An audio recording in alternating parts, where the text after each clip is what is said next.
So not so long ago, the mountain biking history records was rewritten at this very drop here. This is probably the world's renowned biggest mountain bike drop. This is the Jah Drop in Canada, and recently Brage Vestavik dropped this and landed it.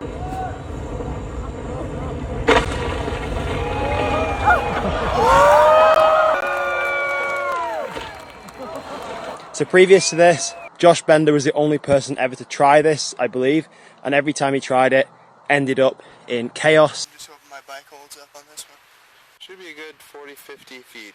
Life's too short not to go big, gotta go big. Here we go, 3, 2, 1.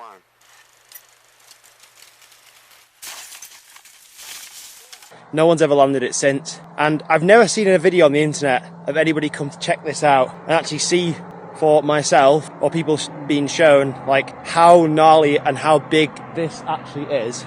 Videos may not even do it justice of how big this is and how sketchy of a feature this is to ride. So we are now at the bottom of the landing. The landing is super steep. You literally will drop off this, which we'll go and take a look at in a second from the top and show you how nuts it is. The landing actually is like about 35-40 degrees landing slope. Super hard packed down sand. It is kind of flat for the size of the drop to there. You'd probably expect something steeper, which is probably why nobody until recently has ever able to land this thing.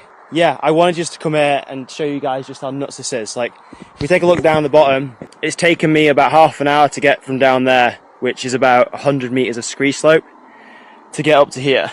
It is that steep, loose, slippy. It's nuts. It's also quite iconic being stood here as well, because this actually for me was where freeride and my mountain biking actually started in terms of inspiration from watching others. So when I was in high school, I used to watch all sorts of freeride videos, and I remember people showing me this drop on video saying, check out this guy, this is insane, and used to watch it in awe, like, how the hell are these guys throwing themselves off cliffs, all for this elusive goal of freeride and drops. It's kind of a thing that I've wanted to do for a while, to come here and see this, because it's somewhat of a childhood memory for me, and it's what has inspired me to go further down this freeride route. I am not going to be jumping this today. This is something you would probably want to do with other people around, and yeah, I'm not in the right headspace for this, but I wanted just to come and show people just how nuts this is. So let's hike up to the top, and I'll show you just how insane this thing is if you were going to ride it and drop in.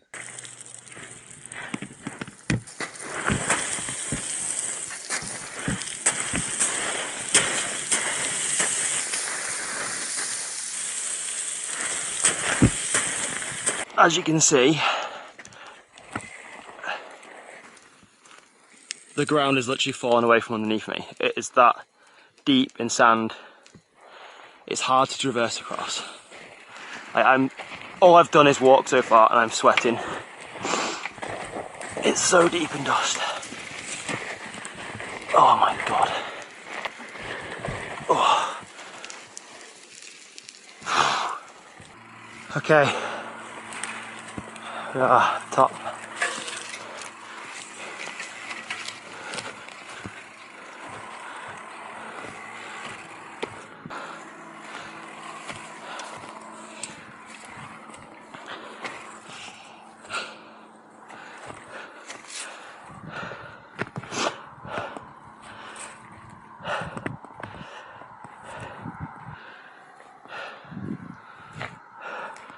It's not a very big run in.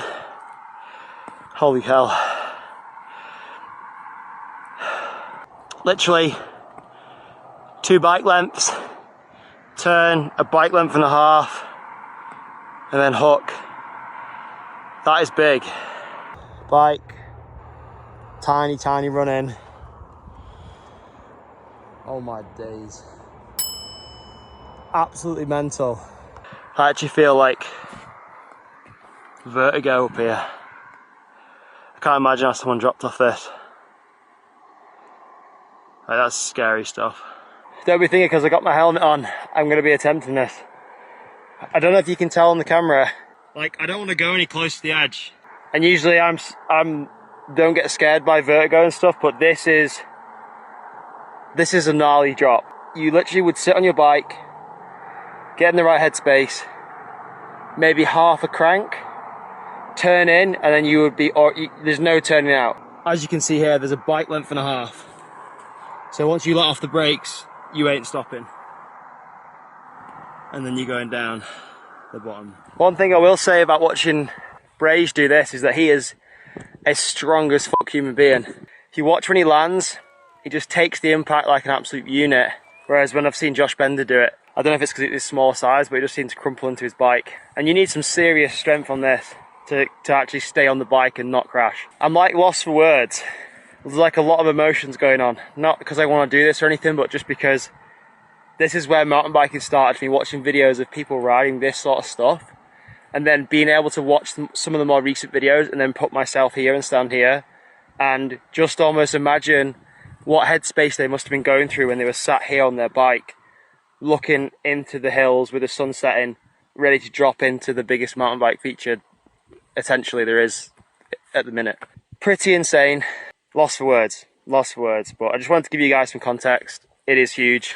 It is gnarly. Every kind of technicality is probably the highest it could ever be. Even just landing this and riding out, yeah, lost for words. Like, history has been rewritten. Brage Vestavik, you're an absolute machine. Very inspiring. And anyone who is in the world of freeride. And even just how blind this is. Look, like if you're here on your bike line up, you can't even see the landing. So if you pull too much or too little, I can't even picture the headspace you'd be in to ride this. I can ride down a short part of a landing.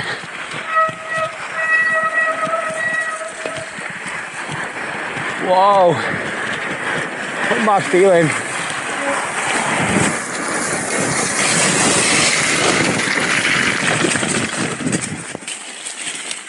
Out alive. Yeah, I hope you enjoyed that video, guys. Quite insightful for probably a lot of mountain bikers. That's pretty much where the start of freeride was born. Kind of. Let me know in the comments what you think of it. And drop a like, helps the algorithm spread the video to more people.